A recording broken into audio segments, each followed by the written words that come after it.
All right, people, good afternoon, and we're here again. Here again, the weeks fly by to talk about the films that I watched this week.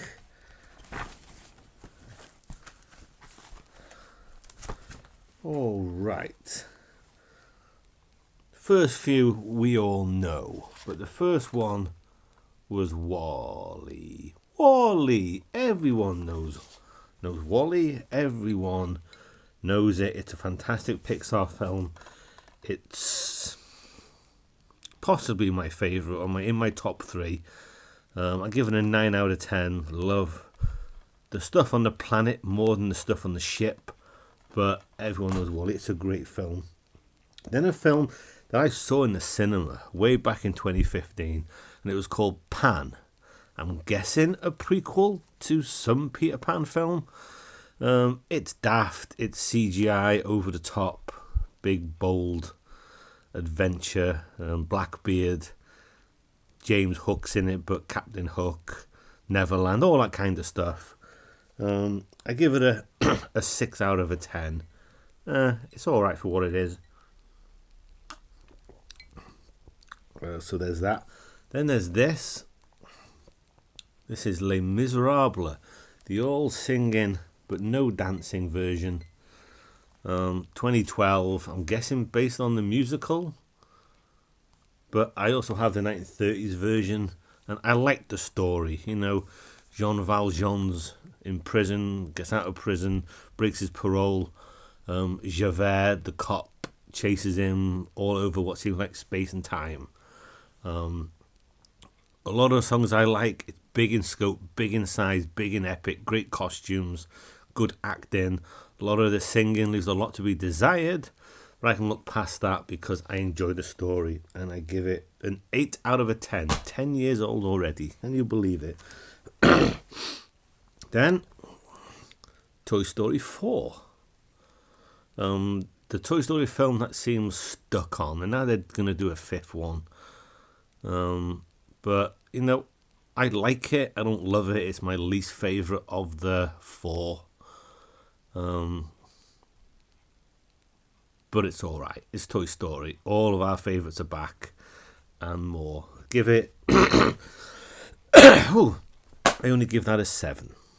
But I still like it. Okay, what's next? Got a cough, don't like it. Then from 1961, I watched this on YouTube. It's called Blast of Silence. This is a Cleveland hitman comes to New York around Christmas time to assassinate this mob boss. And it feels very real, very gritty. Not amazing, but pretty interesting. I like the look and the sound of it. I give it a 6 out of 10. Blast of Silence. Then I watched Bambi, an all-time classic, a timeless classic. Bambi's a cutie. I don't think it's as sad as everyone makes out it is. Maybe I've got a black stone where my heart should be, but an excellent film, hand-drawn animation. See, this, what's this, 1940s? Early 40s, 40, 41, 42. Toy Story, the first Toy Story, 95. That animation has aged. This animation has not aged. And I think it's a phenomenal film. I love it. I give it a 9 out of a 10. 1942. Superb. Superb film. Then I watched Death Wish 2. Now, I'm not much of a fan of the first Death Wish, but Death Wish 2 is kind of more of the same. Charles Bronson goes around killing bad guys that do him and his family harm. It's the same kind of stuff. I give it a 5. It's not great, but it's what you'd expect from a Death Wish film. Then a weird film from 1972, a TV film. Has to be a TV film. I watched it because I saw William Shatner on the poster. The People.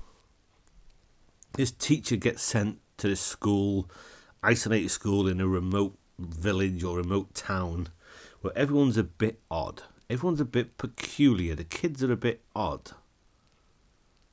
Strange things happen. And when you find out what it is, it's like, that's the most interesting part of it. But it's just so hammy, so cheap. I give it a 3 out of 10. William Shatner's hardly in it, but it's just not great. In fact, it's quite shit, let's be fair. And from 2002, Hero with Jet Li. Now, I haven't wrote what this one is about. I give it a 5 out of 10 now. It's a martial arts film. And Jet Li comes to this place and sits down and talks to this emperor or king.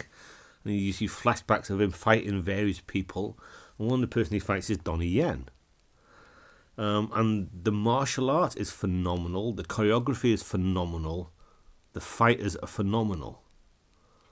There's too much wire work, like Crouching Tiger, Hidden Dragon, where they'll kick and they'll go, whoa, they'll fly back. I don't like that kind of ballerina type martial arts, but I give it a 5. I don't watch martial arts films for the story. If they have a story that interests me, all well and good. If not, it doesn't really matter. Then a film in the year 2889. So how far is that into the future? It's about a bunch of people in this house in a valley that's protected by rocks and cliffs and a lake that emits wind to get rid of the nuclear radiation after a nuclear war decimates the planet. But outside, there's this weird mutant cannibal type creature that's trying to kill them. It is marginally better than the people, but it's still shit. It's dull, it's mundane, and it's hard to get through. It's joyless and soulless. But we're 800 years into the future, and everyone talks the same, everyone looks the same, the house are the same, the guns are the same, everything's the same. Yeah, we're 800 years in the future. Look at Star Trek.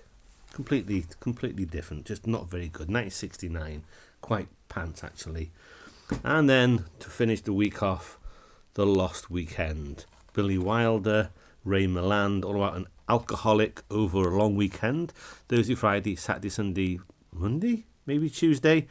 And his desire to drink and people trying to help him. It's a very, very good film. Well acted by Ray Milland. Just a top-notch, well acted, well shot, well directed, everything about it is firing, and I give it an 8 out of 10 because I like it. And not only do I like it, it's very, very good. Watch it, you'll like it, people. 1945, The Lost Weekend, and that is everything that I've watched this week. So cheers to you all, and I'll see you next week.